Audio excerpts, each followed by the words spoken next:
नमस्कार दोस्तों, ढोल में पोल चैनल में आप सब मित्रों का हृदय से अभिनंदन करता हूं।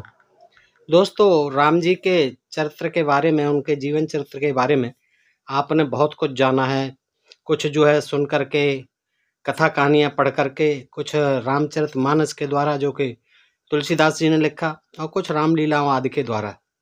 लेकिन दोस्तों, आपने आज तक कि राम जी और लक्ष्मण जी ने आत्महत्या की थी, ये कतई नहीं जाना है। आपने रामचरितमानस में तो क्यों कहे ही नहीं ये प्रसंग। तो आज हम यही जानकारी देंगे कि राम भगवान या साधारण इंसान। राम ने जो, जैसे दशरथ जी ने राम का वनवास कैकेयी के कहने पर दिया और तमाम लोगों ने उसकी आलोचना की कि दशरथ को ऐसा निर्णय नहीं करना चाहिए था कि एक स्त्री के कहने पर जो है 3 प्राणियों को जो है वन में जाना पड़ा, राम लक्ष्मण सीता को। तो दोस्तों, ऐसे अनेक जो है उदाहरण इनके जीवन में मिलते हैं जिन्हें अमानवीय कहा जा सकता है, जिन्हें ऐसे कहा जा सकता है कि बिल्कुल बुद्धि रहित, बुद्धिहीन फैसले थे इनके जीवन के। और क्या था कि रघुकुल रीत सदा चले आई, प्राण जाहि पर बचन न जाई। ऐसा क्या कि जिसमें प्राण चले जाएं, ऐसे वचन से क्या फ़ायदा। ऐसे वचन से क्या फ़ायदा कि पूरा घर ही तितर बितर हो जाए, छिन्न भिन्न हो जाए। सारी क्रियाएं कलाप जो है घर के वातावरण के बिल्कुल जो है धरे रह जाए, सारी तैयारी धरा रह जाए, राज्याभिषेक होने से रह जाए बेचारों को। जंगल में सीता जी को भी साथ में राम लक्ष्मण के साथ जंगल की खाक छाननी पड़े। ऐसे वचन से क्या लाभ है दोस्तों। वचन भी हो तो ऐसा हो जिससे कि अपना भी कल्याण हो, दूसरे का भी कल्याण हो। और ऐसी झूठी शान से क्या फायदा कि प्राण चले जाएं पर वचन न जाए। दशरथ जी के प्राण चले गए, वो जो है पुत्र वियोग में उन्हें प्राण गंवाने ही पड़े दोस्तों, बेशक वो है राम के पिताजी थे। तो दोस्तों, ये समय जो है कभी नहीं रुकता है। कोई ईश्वर हो, चाहे भगवान हो, चाहे कोई भी हो, जिसने जन्म लिया है, जिसने ये शरीर धारण किया है, पंचतत्वों से मिला बताते हैं, क्षितिजल पावक गगन समीरा पंच रचत यह अधम शरीरा। तो जिसने भी जन्म लिया है उसे आप कुछ भी नाम दे दो, भगवान कह दो, ईश्वर कह दो, परमात्मा कह दो, इसका अवतार कह दो, इसका अवतार कह दो, लेकिन उसे जाना ही पड़ेगा एक दिन। और इस तरह से जाना कि सुसाइड करके जाना, आत्महत्या करके जाना, ये दोस्तों किसी विवेकशील प्राणी का निर्णय नहीं हो सकता। अपने भाई को भी आत्महत्या के लिए विवश कर देना, और किस पर कि जरा ये ब्राह्मणों के कहने पर। और ब्राह्मणों ने ही इनका सर्वनाश कर दिया। इनका अपना ऐसा लगता है कि कोई निर्णय ही नहीं ले पाते थे, केवल ब्राह्मणों ने जो कह दिया वो उसको मार दिया, उसको कर डाला, चाहे उसमें किसी का है तो अपना ही है, तो जरा भी ज्ञान विचार नहीं किया। दोस्तों, आज हम इसी प्रसंग को वाल्मीकि रामायण के माध्यम से आपके समक्ष रखते हैं, ताकि आप जान पाएं कि दशरथ की भांति रामचंद्र जी के भी निर्णय कुछ जो है कितने आत्मघाती थे, जिसके कारण कि लक्ष्मण और राम को स्वयं को आत्महत्या करनी पड़ी दोस्तों। और ये आपने आज तक नहीं जाना है। तमाम मित्र जो है जिज्ञासु हैं, तो मैं आज आपको इसी वाल्मीकि रामायण से, ये देखिएगा, ये वाल्मीकि रामायण है दोस्तों, और 106वां सर्ग है, इसमें से मैं आपके सामने रखता हूँ। आइए दोस्तों देखते हैं कि आज देखेंगे केवल लक्ष्मण जी का सुसाइड। लक्ष्मण जी ने आत्महत्या कर ली सरयू में डूबकर, क्योंकि कैसे कि आप जो है दोस्तों, मैं बड़ी आसान भाषा में आपको समझाने का प्रयास करूंगा। आइए देखते हैं कि थोड़ा पीछे चलना पड़ेगा। क्या कारण था इसका कि श्री राम के भाई, प्रिय भाई लक्ष्मण को सुसाइड करना पड़ा। आइए देखते हैं। देखिए कुछ क्या है कि राज कर रहे हैं रामचंद्र जी अयोध्या में, और अयोध्या का राज पालन करते करते एक समय जो है उनके द्वार पर तपस्वी के रूप में एक धर्म मुनि आता है, काल बन के। काल जो है तपस्वी बन करके आता है। काल तो आप जानते हैं दोस्त, साक्षात मौत। काल जो है तपस्वी के रूप में, तपस्वी का वेश रख करके काल किसके राजभवन के द्वार पर आया? रामचंद्र जी।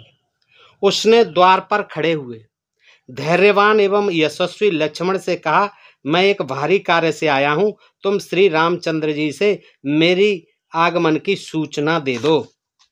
तो क्या होता है, लक्ष्मण जी पहरेदार बने हुए हैं। देखिए, लक्ष्मण जी स्वयं द्वारपाल हैं, और वो जो है तपस्वी के वेश में आता है, कौन? काल। तो वो कहता है भाई मैं एक भारी कार्य से आया हूँ, बड़े मतलब जो इम्पोर्टेंट ऑर्डर लेकर के आया हूँ, आप जो है जाइए अंदर और रामचंद्र जी जो कि आपके बड़े भाई हैं उनको मेरे आगमन की सूचना दे दो।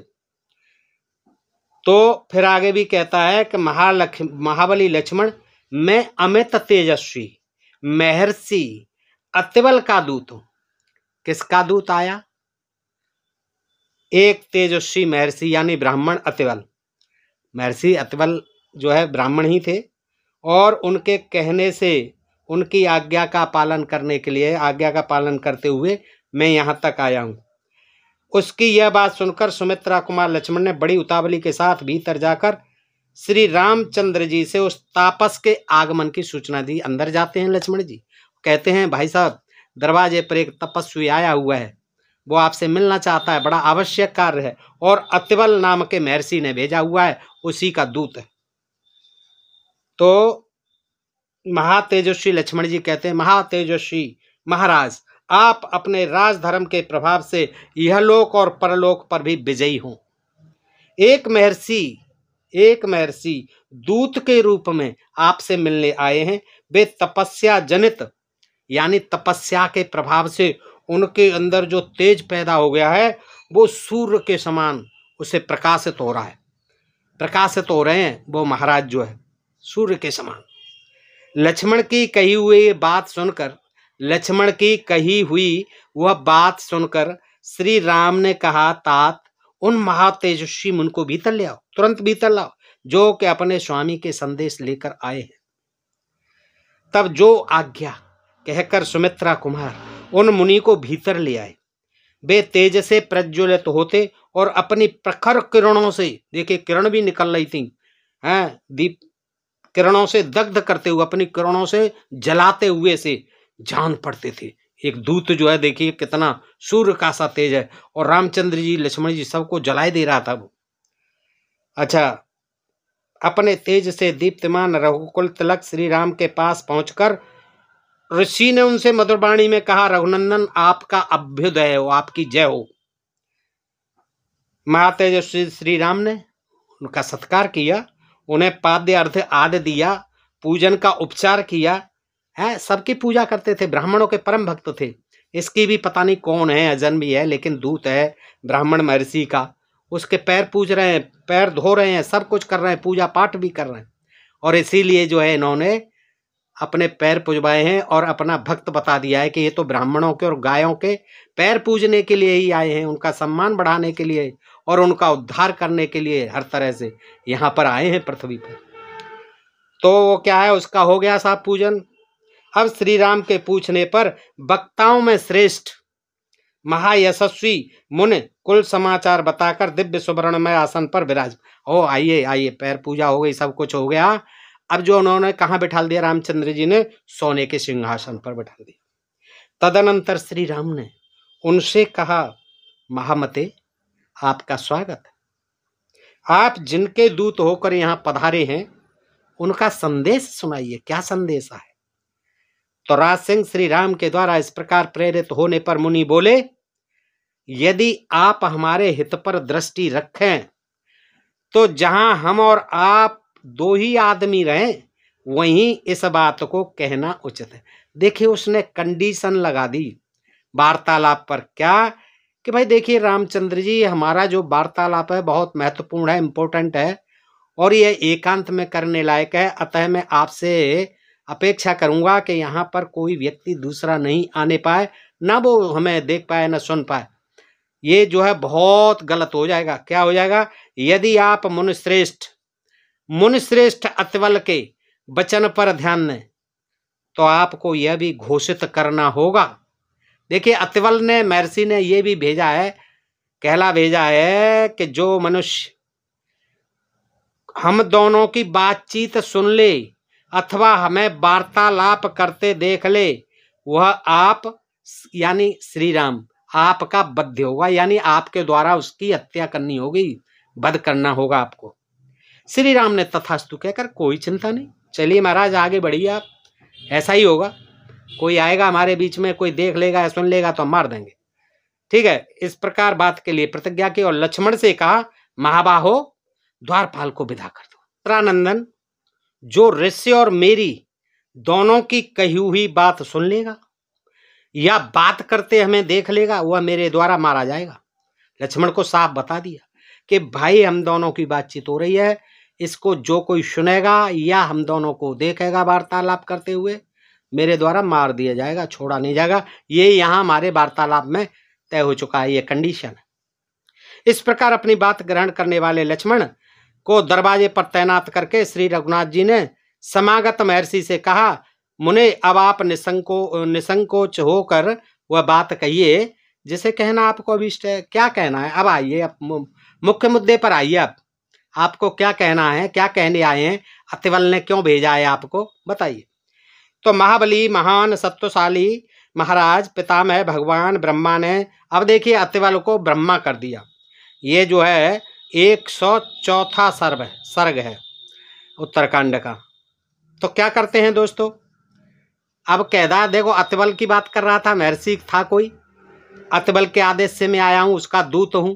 लेकिन यहां बात जो बदल दी कि महाबली महान सत्वशाली महाराज पितामह भगवान ब्रह्मा ने जिस उद्देश्य से मुझे यहाँ भेजा, देखिए बदल दिया। आप स्वयं देखें, ब्रह्मा कर दिया यहाँ। किसने? उस काल ने। काल को अतिबल ने भेजा था, ऋषि ने, लेकिन अब यहाँ ब्रह्मा द्वारा भेजा गया बता रहा है। देखिए, महाबली महान सत्वशाली महाराज पितामह भगवान ब्रह्मा ने जिस उद्देश्य से मुझे यहाँ भेजा है और जिसके लिए मैं यहाँ आया हूँ, वह सब बात बताता हूँ, सुनिए। शत्रु नगरी पर विजय पाने वाले वीर, पूर्व अवस्था में अर्थात हिरण्यगर्भ की उत्पत्ति के समय मैं माया द्वारा आपसे उत्पन्न हुआ था, इसलिए आपका पुत्र हूं। मुझे सर्व संहारकारी काल कहते हैं। ये आपकी समझ में नहीं आया होगा दोस्तों, मैं समझाता हूं। अब वो जो है देखिए कहता है कि मुझे ब्रह्मा ने भेजा है। किस ब्रह्मा ने भेजा है? जो अंडे से पैदा हुए थे, हिरण्यगर्भ अंडे से, सोने के अंडे से है उत्पत्ति। वो कह रहे हैं कि उन्होंने ये कहा है कि मैं हिरण्यगर्भ की उत्पत्ति के समय, यानी सोने के अंडे की उत्पत्ति के समय आपसे उत्पन्न हुआ था, यानी विष्णु जी, राम विष्णु का अंश है, अंशावतार है। तो वो कह रहा है कि आपके हिरण्यगर्भ की उत्पत्ति के समय में आपसे ही उत्पन्न हुआ था, इसलिए मैं आपका पुत्र हूं। राम जी यानी विष्णु जी, मैं आपका ही पुत्र हूं, जब आप अंडे से पैदा हुए थे, सोने के। मुझे सर्व संहारकारी काल कहते हैं। काल तो वो थे शिव जी, महादेव जी, लेकिन देखिए वो तो जन्मदाता हैं सबके। मुझे सर्व संहारकारी काल कहते हैं। ये संदेश भेजा है ब्रह्मा जी ने। आगे कहते हैं, लोकनाथ प्रभु भगवान पितामह ने कहा है, सौम्य आपने लोकों की रक्षा के लिए जो प्रतिज्ञा की थी वो पूरी हो गई। पूर्व काल में समस्त लोगों को माया के द्वारा स्वयं ही अपने में लीन करके आपने महासमुद्र के जल में शयन की, यानी प्रलय के समय विष्णु जी बनाम राम जी, आपने महासागर में, महासमुद्र में शयन किया था जब प्रलय हुई, और सृष्टि के आरंभ में सबसे पहले मुझे उत्पन्न किया था। ब्रह्मा जी ने कहा है ये बताना रामचंद्र जी कि आपने ही मुझे उसने आपसे ही मैं उत्पन्न हुआ हूं, आपने उत्पन्न किया। फिर कहते हैं, इसके बाद विशाल फण और शरीर से युक्त एवं जल में शयन करने वाले अनंत संज्ञक नाग को माया द्वारा प्रकट करके आपने दो महाबली जीवों को जन्म दिया, यानी आपने ही शेषनाग को अपने सोने के लिए बैड के रूप में पैदा किया। और फिर आपके कान से दो मधु और कैटव, दो राक्षस पैदा हुए।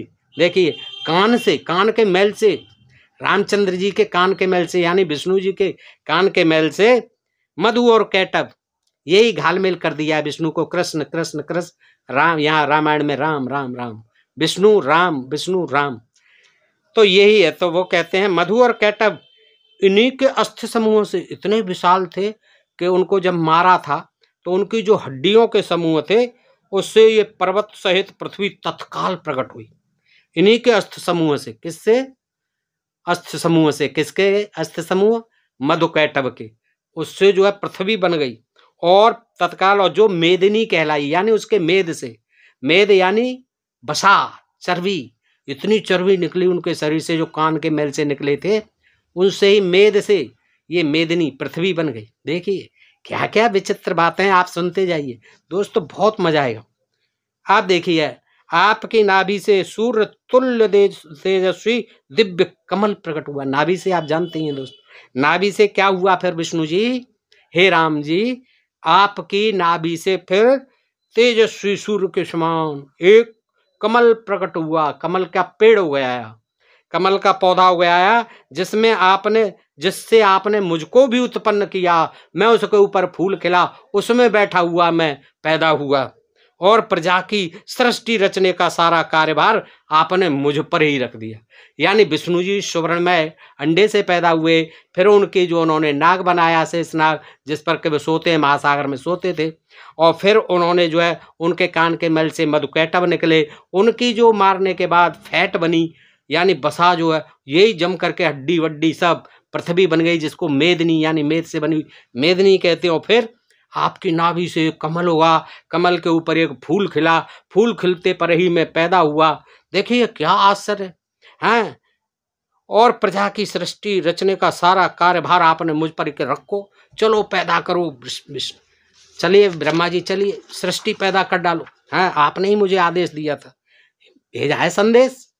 जब मुझ पर यह भार रख दिया गया, तब मैंने आप जगदीश्वर की उपासना करके प्रार्थना करी, प्रभु आप संपूर्ण भूतों में रहकर उनकी रक्षा कीजिए, क्योंकि आप ही मुझे तेज ज्ञान और क्रिया शक्ति प्रदान करने। आगे कहते हैं, और आपने 11,000 वर्षों तक मृत्युलोक में निवास करने की अवधि निश्चित की थी।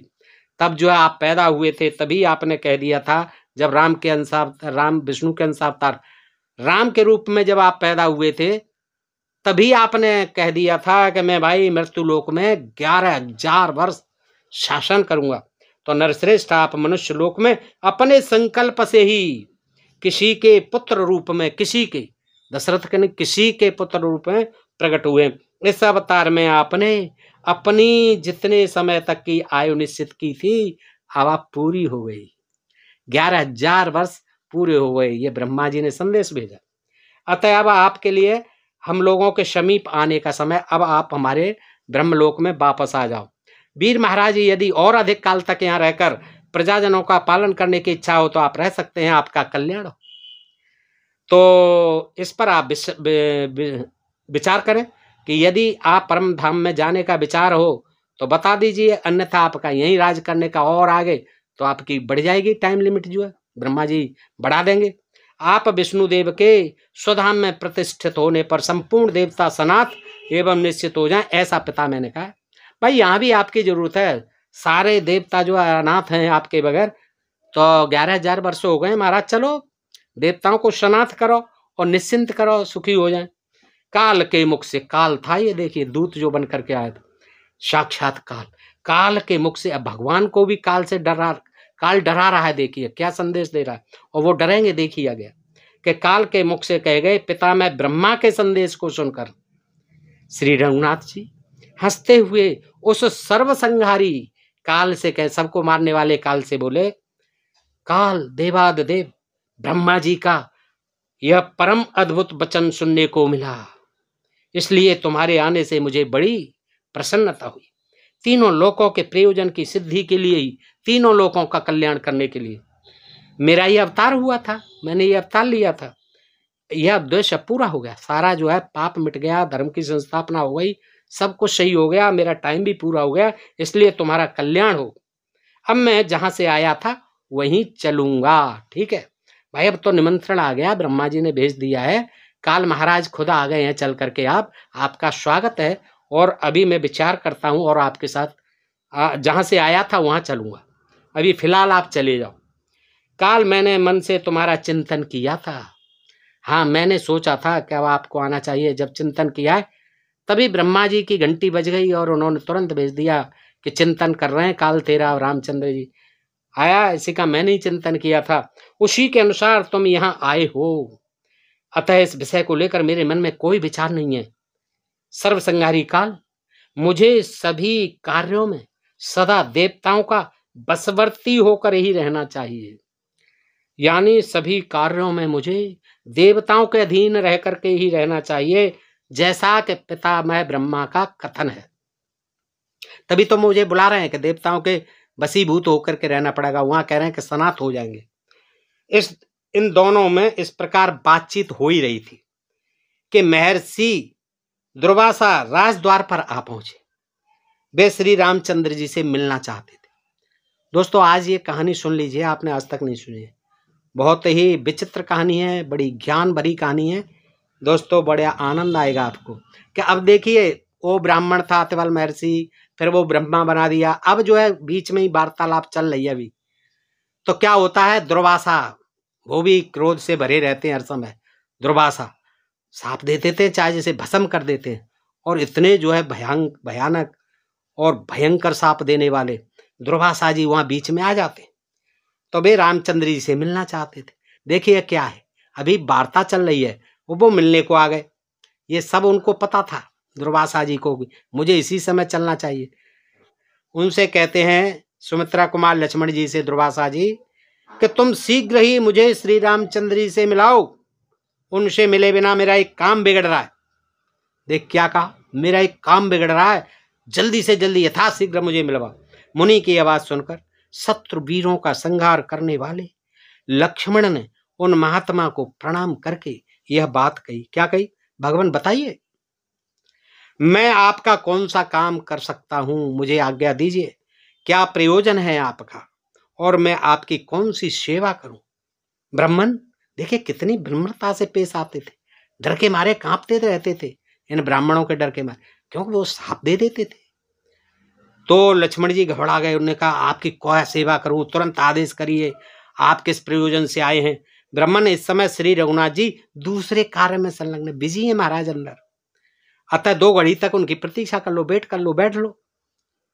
यह सुनकर मुनिश्रेष्ठ दुर्वासा, इतनी कहां गुंजाइश थी उनके अंदर, तुरंत जो है आग बबूला हो गए और कहने लगे। दुर्वासा रोष से तमतमा उठे और कहने लगे, लक्ष्मण की ओर इस प्रकार देखने लगे मानो अपनी नेत्राग्नि से उन्हें भस्म कर डाले। देखिए लक्ष्मण को इतना डर लगा, ऐसा लगा कि इनके जो तीक्ष्ण नेत्र हैं, जो प्रज्वलित हो रहे हैं, मुझे भस्म कर डालेंगे। और साथ ही उनसे इस प्रकार बोले, सुमित्रा कुमार, इसी क्षण श्री राम को मेरे आगमन की सूचना दीजिए। यदि अभी अभी उनसे मेरे आगमन का समाचार आपने नहीं निवेदन किया तो मैं इस राज्य को, यानी अयोध्या को, नगर को, तुमको, श्री राम को, भरत को और तुम लोगों की जो संतति है, यानी बच्चे आदि हैं, जितनी संतति है आपकी, उसको भी साप दे दूंगा। मैं पुनः इस क्रोध को अपने हृदय में धारण नहीं कर सकूं। ये जलवा था। देखो ब्राह्मण राम लक्ष्मण बेर की तरह कांपते थे उनके आगे। देखिए कांप गए बेचारे। उन महात्मा का यह घोर वचन सुनकर लक्ष्मण ने उनकी वाणी से जो निश्चय प्रकट हो रहा था, उस पर मन ही मन विचार किया। दो पल ठहर गए। क्या करूं, ये तो बड़ी मुसीबत। इधर जाता हूं तो मुझे मार दिया जाएगा रामचंद्र जी के द्वारा, कंडीशन लगी हुई, और इधर नहीं जाता हूं तो ये मुझे, राम को, भरत को, सारी प्रजा को, अयोध्या राज्य को, सबको भस्म कर डालें, सबको शाप दे डालें। दुविधा में फंस गए लक्ष्मण जी। उन महात्मा का यह घोर वचन सुनकर लक्ष्मण ने उनकी वाणी से जो निश्चय प्रकट हो रहा था, उस पर मन ही मन विचार किया। क्या विचार करते हैं देखिए, बड़ी आफत है भाई, क्या करूं, अकेले मेरी ही मृत्यु हो रामचंद्र जी भैया के हाथ से, ये अच्छी बात है, किंतु सबका विनाश नहीं होना चाहिए, ये तो सबको मार डाले। उसमें तो मैं जाऊंगा उनके कहने के लिए, तो केवल भगवान राम मेरे भाई हैं, वही मारेंगे मुझे, मैं ही मरूंगा। अपनी बुद्धि द्वारा ऐसा निश्चय करके लक्ष्मण ने श्री रघुनाथ जी से दुर्वासा के आगमन का समाचार निवेदन किया। कंडीशन को तोड़ते हुए बढ़ गए आगे अंदर, और भाई जी से बता दिया कि भाई जी दुर्वासा जी आ गए। लक्ष्मण की बात जब सुनते हैं रामचंद्र जी, तो श्री राम ने काल को विदा कर दिया कि आप तो जाओ भगवान, आपका संदेश तो मैंने सुन लिया। विदा करके तुरंत ही निकले और अत्रि पुत्र दुर्वासा से मिले। ठीक है भाई, दूसरी संकट आ गई, अब इसको भी निपटना है। एक तो गया। अपने तेज से प्रज्वलित से होते हुए महात्मा दुर्वासा को प्रणाम करके, देखिए उनको भी प्रणाम किया। महाराज आइए। प्रणाम करके श्री रघुनाथ जी ने हाथ जोड़कर पूछा, मेहर से मेरे लिए क्या आज्ञा। अब बताइए हमारे भगवान कितने विनम्र होते थे। असली भगवान तो ये थे, राम तो इनके भक्त थे। आप देखिए दोस्तों, ये मैं नहीं कह रहा, ये तो मतलब के लिए भगवान बना दिया इन्हें। असली भगवान तो ये ब्राह्मण थे, महर्षि थे, ऋषि थे, विश्वामित्र, दुर्वासा आदि, वशिष्ठ आदि जो भी इनके गुरु थे। तो ये कहते हैं, रघुनाथ जी बताइए। प्रणाम किया, मेहर से मेरे लिए क्या आज्ञा है। श्री रघुनाथ जी की कही हुई उस बात को सुनकर प्रभावशाली मुनिवर दुर्वासा उनसे बोले, क्या बोले, धर्म वत्सल सुनिए, धर्म वत्सल सुनिए। कितनी बड़ी कोई लेके आए होंगे फरियाद, कोई आशा, कोई उम्मीद, लेकिन आदेश के रूप में क्या कहते हैं, देखें। निष्पाप रघुनंदन, मैंने 1000 वर्षों तक उपवास किया। तो भैया क्या किया, तो मेरे ऊपर क्या एहसान किया। मैं होता तो यही कहता, अपना जो है तमाम करवाते हैं, जैसे कथा कहानी आदि के बाद जो है वैसे ही आप कराइए। क्या कराते हैं, उसका समापन जो है कथा कहलवाते हैं, आप भी करवाइए। मेरे पास क्या इलाज है इसका। लेकिन उपवास आप कर रहे हैं, तपस्या आप कर रहे हैं, अपने कल्याण के लिए कर रहे हैं, और रामचंद्र जी पर एहसान करने के लिए आए हैं महाराज चल करके। अब देखिए क्या कहते हैं, आज मेरे उस व्रत की समाप्ति का दिन है। 1000 साल तो मामूली बात थी, रामचंद्र जी का तो 11000 साल रहा शासन। तो आज मेरे उस व्रत की समाप्ति का दिन है, इसलिए इस समय आपके यहाँ जो भी भोजन तैयार हो, वासा कूसा जैसा भी तैयार होना चाहिए इस समय, उसे मैं ग्रहण करना चाहता। अरे भाई, आप क्यों ग्रहण करना चाहते हैं, आपने तो व्रत रखा है। अरे पंडितों को बुलाइए और अपना इसका समापन करवाइए, उद्यापन कहते हैं जिसे। खूब लंबी चौड़ी दावत करो, अपने नातेदार रिश्तेदारों को बुलाओ। आजकल यही हो रहा है। आजकल तो जो आदमी 1 साल व्रत रखता है, उन्होंने तो 1000 साल बाद किया समापन, उद्यापन। आज तो जो है हर साल होता है, लोग यहाँ करते हैं, ब्राह्मणों को खिलाते हैं, कथा भागवत सुनते हैं 7 दिन की, और खूब दावत करते हैं। तो वो कह रहे हैं रामचंद्र जी के पास आए कि आज मेरे 1000 साल पूरे हो गए, और आपके यहाँ जो भी भोजन तैयार है उसे मैं ग्रहण करना चाहता हूँ।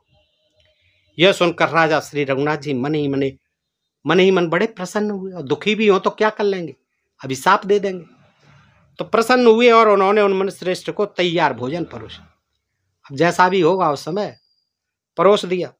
वह अमृत के समान अन्न ग्रहण करके दुर्वासा मुनि तृप्त हुए और श्री रघुनाथ जी को धन्यवाद देकर, साधुवाद देकर अपने आश्रम पर चले गए। मुनिवर दुर्वासा के अपने आश्रम को चले जाने पर लक्ष्मण के बड़े भाई श्री राम काल के वचनों का स्मरण करके दुखी हो गए। तो आप देखिए दुखी क्यों हो गए आप। काल तो चला गया, अपना जो दूत बन करके आया था, ब्रह्मा जी का संदेश दे गया। अब वो तो चला गया, बात खत्म हो गई। अब उसने तो कुछ कहा नहीं कि आपको मानना पड़ेगा या कुछ करना पड़ेगा। ठीक है, आपने वचन दे दिया था, लेकिन ऐसा क्या वचन है कि आप भाई मार देंगे अपने को, हैं? काल के चक्कर में डर करके आप जो है भाई को मार देंगे। तो आगे क्या होता है, भयंकर भावी भ्रातृ वियोग के दृश्य को दृष्टिपथ में लाने वाले काल के उस वचन पर विचार करके श्री राम के मन में बड़ा दुख हुआ। उनका मुंह नीचे को झुक गया, लटक गया उनका मुंह। उदासी से सोचने लगे, यार मैंने काल को वचन दे दिया है कि जो भी आएगा मानना पड़ेगा। लक्ष्मण जी आ गए, मानने पड़ेंगे। अरे भाई क्यों मानने पड़ेंगे, भाई जैसी चीज क्यों मारोगे आप। जिस भाई ने तुम्हारा 14 साल जो है साथ दिया, अपनी पत्नी उर्मिला का त्याग कर दिया आपकी खातिर, आप सोच रहे हो कि काल के वचन देने से उसको मार दिए। वो ही कह रहे हो, कुकुल रीति सदा चले आई, प्राण जाए पर वचन न जाए। तो जान दो प्राणों को। अब है वचन क्यों, अपने प्राण चले जाने चाहिए, दूसरे के प्राण क्यों ले रहे हो, आपके तो नहीं जा रहे ना। तो वो कहते हैं तत्पश्चात काल के वचनों पर बुद्धिपूर्वक सोच विचार करके महायशस्वी श्री रघुनाथ जी इस निर्णय पर पहुंचे कि अब यह सब कुछ भी नहीं रहेगा, अब तो सब नाश होना है। क्योंकि काल का कहना था कि बस जो भी आए उसे मार देना, और जब मैं लक्ष्मण को मारूंगा तो फिर क्या होगा, कुछ नहीं बचना है। ऐसा सोचकर वे चुप ही रहे। श्री रामचंद्र जी राहुग्रस्त चंद्रमा के समान दीन हो गए थे। जैसे राहु को डस लेता है चंद्रमा को राहु, और उस समय जो है उदास हो जाता है चंद्रमा, है प्रकाशमान नहीं रहता, प्रकाशहीन हो जाता है, ऐसे ही दीन हो गए। उन्हें सिर झुकाए खेद करते देख लक्ष्मण ने बड़े हर्ष के साथ मधुर वाणी में कहा। क्या कहा? महाबाहो, आपको मेरे लिए संताप नहीं करना चाहिए, क्योंकि पूर्व जन्म के कर्मों से बंधी हुई काल की गति ऐसी ही है। अब देखिए, जो पूर्व जन्म का विधान है वैसे कहीं होता ही नहीं है, ना कोई पूर्व जन्म है, ना कोई आगामी जन्म है, भविष्य का जन्म है। लेकिन इसमें ये विश्वास करते थे, क्योंकि ब्राह्मणों ने यही पढ़ा रखा था। लक्ष्मण जी कहते हैं हमारे जो पूर्व जन्मों के कर्म थे उसके अनुसार काल की ऐसी ही गति है कि अब तो हमको जाना ही पड़ेगा। सौम्य, आप निश्चिंत होकर मेरा वध कर डालिए, कोई चिंता मत करिए, आप जो है अपने वचन का पालन कीजिए। तो आप निश्चिंत होकर मेरा वध कर डालिए और ऐसा करके अपनी प्रतिज्ञा का पालन कीजिए। काकुस्थ, प्रतिज्ञा भंग करने वाले मनुष्य नरक में पड़ते हैं। देखिए, सोच लो, आप प्रतिज्ञा भंग करेंगे तो कहाँ जाएंगे? नरक में। ये स्वर्ग नरक का भी इन्हें भय लगता था। हमारे भगवान थे, क्योंकि इनको जो है ब्राह्मणों ने यही पढ़ाया था, स्वर्ग नरक, जन्म पुनर्जन्म। श्री कृष्ण भी ऐसी बातें करते हैं। तो दोस्तों आगे कहते हैं, महाराज यदि आपका मुझ पर प्रेम है और यदि आप मुझे कृपा पात्र समझते हैं तो निस्संक होकर मुझे प्राण दंड दीजिए, मार डालिए। रघुनंदन, आप अपने धर्म की वृद्धि करें। देखिए, भाई को मारना धर्म की वृद्धि है, स्थिर रहना चाहिए, धर्म भ्रष्ट नहीं होना चाहिए। लक्ष्मण के ऐसा कहने पर श्री राम की इंद्रियां चंचल हो गई, वे धैर्य से विचलित हो गए और मंत्रियों और पुरोहितों को बुलाकर उन सब के बीच में वह सारा वृतांत बताने लगा कि भाई बताओ, मैं बड़ी दुविधा में फंस गया हूं, मुझे क्या करना चाहिए। मैंने काल को जो वचन दिया था कि कोई आएगा या देखेगा उसको मुझे मारना पड़ेगा। अब जो है आप सुन लीजिए, मंत्रियों पुरोहितों को बुलाकर उन सब के बीच में वह सारा वृतांत बताते हैं। और रघुनाथ जी ने दुर्वासा के आगमन और तापस रूपधारी काल के समक्ष क्यों ही प्रतिज्ञा की बात भी बता दी।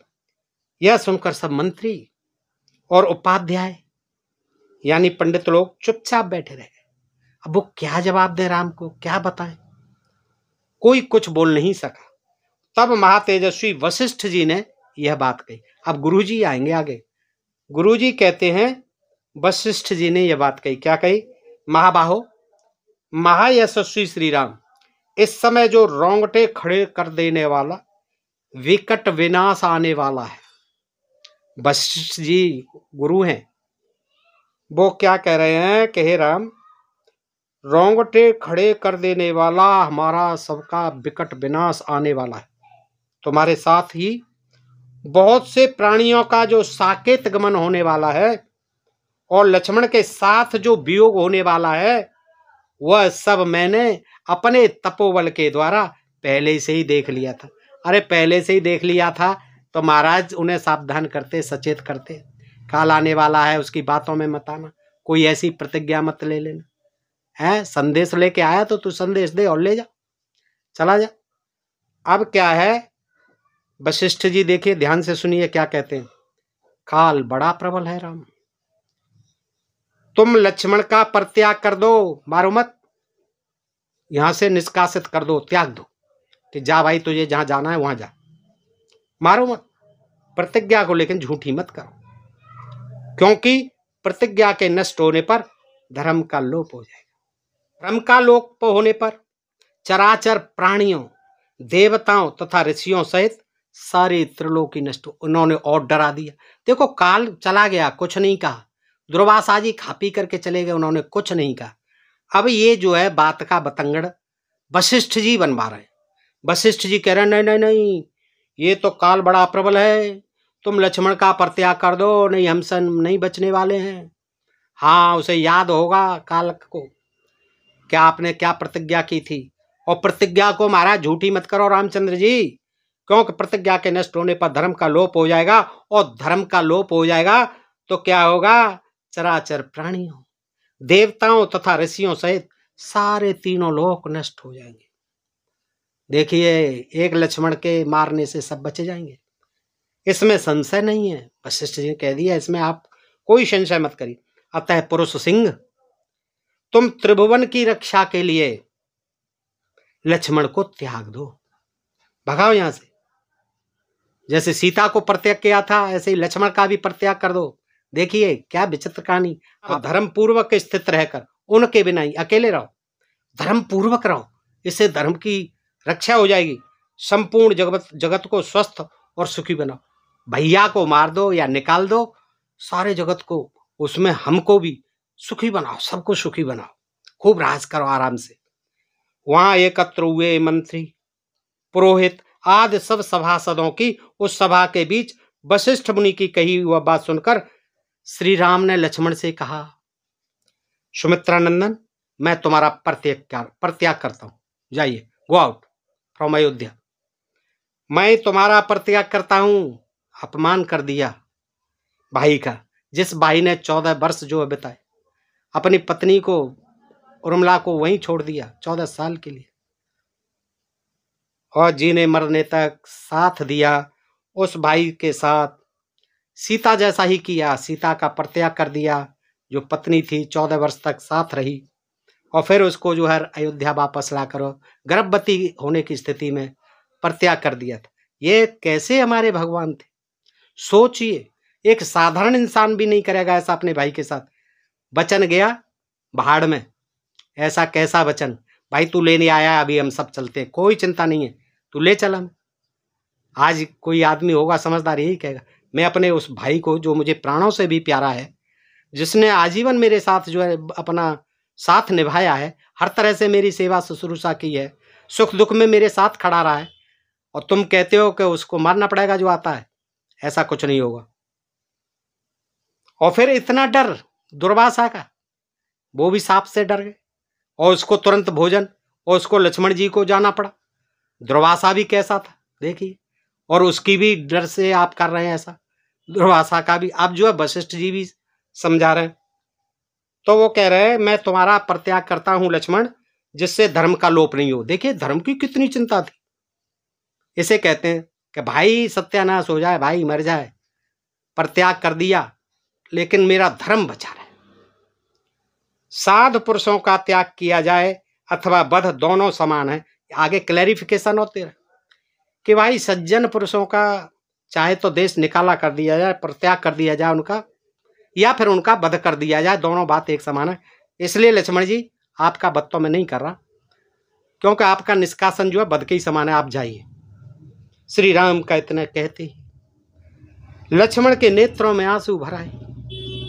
स्वाभाविक है दोस्तों, आप में से, हम में से किसी के घर परिवार में अगर ऐसी नौबत आ जाए तो रोना आ जाएगा दोस्तों। कैसा ये धर्म, कैसा ये भ्रातृत्व भाव, कैसा ये भगवत्व है, जिसमें आप जो एक भाई के प्रति इतने निर्मम कठोर हो गए। पत्नी के प्रति हुए तो हुए, अब देखिए क्या होता है। दुखी हो गए बेचारे, लक्ष्मण रोने लगे, आंसू भर आए आंखों में। वे तुरंत वहां से चल दिए, और कहां पहुंचे, अंदर नहीं गए, फिर उर्मिला के पास नहीं गए, घर में नहीं गए, महल में, वहीं से जो है वापस, क्यों परित्याग कर दिया गया, घर में जाने का तो कोई अधिकार ही नहीं रहा। सीधे पहुंचे सरयू के तट पर दोस्तों। और अब आप समझ सकते हैं, कल्पना कर सकते हैं कि सरयू के तट पर जाकर के वो आचमन करते हैं, और फिर उन्होंने क्या किया होगा दोस्तों, आप सहज अनुमान लगाएं। तो क्या होता है कि सरयू के किनारे जाकर वो आचमन करते हैं लक्ष्मण जी, और हाथ जोड़ करके संपूर्ण इंद्रियों को बस में करके प्राण वायु को रोक लेते हैं।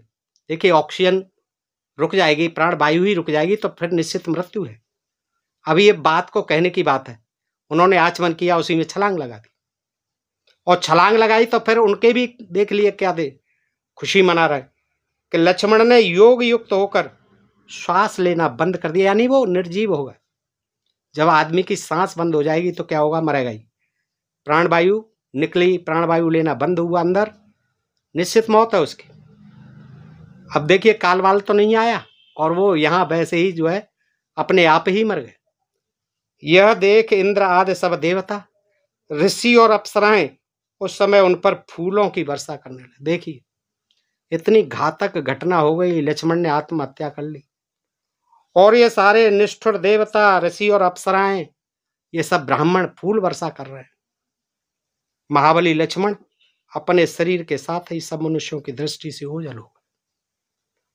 उस समय देवराज इंद्र उन्हें साथ लेकर स्वर्ग में चले गए, विमान लेके आए, स्वर्ग में चले। स्वर्ग में तो जाना ही था। तो दोस्तों, इस तरह की ये कहानी थी जो आज तक आपने नहीं जानी। आज मैंने प्रयास किया कि आपको जो है आसान भाषा में ये समझा सकूं। कल के वीडियो में मैं आपको आगे जो श्री राम जी ने भी कैसे आत्महत्या की वो आपके पास सामने रखूंगा। दोस्तों, ये प्रसंग, ये जानकारी आपको अच्छी लगी हो तो अधिकाधिक मित्रों में शेयर करें। दोस्तों, अपने प्रिय चैनल ढोल में पोल को सब्सक्राइब करते रहें। फिर मिलते हैं इसके आगे प्रसंग के साथ अगले वीडियो में। तब तक आप सब मित्रों का हृदय से आभार, नमस्कार, जय हिंद, जय भारत।